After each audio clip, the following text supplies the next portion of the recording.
All right, now it is time for the variables.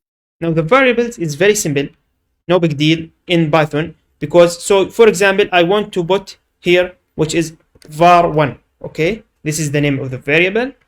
Now we have equal and let's put 10. Now this variable is integer variable. As you can see, if you hover here, you can see that it is integer. Now print var1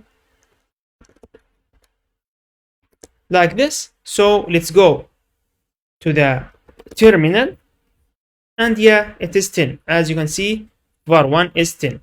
So here, another thing, we can use variables with each other. So if I type sum equal var1 plus var2. Okay, now let's put another variable called var2, and inside it, let's put 20 like this. So yeah, let's print the sum here.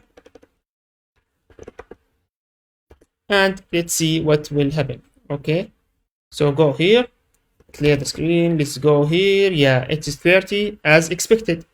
Now what if we type var1, okay, plus var2 here inside the print function immediately, and by the way it will give you the same thing. Okay, so either with the space or without space, it is the same actually. So yeah, like this. So you can see that it is 30 as well.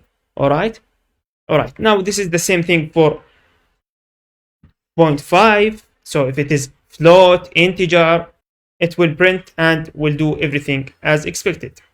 All right, now actually one thing I want to mention, which is we can put all the variables inside each other like this. So if I type var2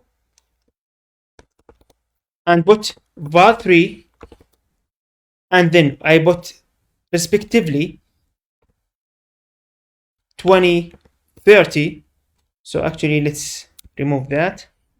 And if I typed var1, var2, var3 as well, and I save it. So let's go here and check.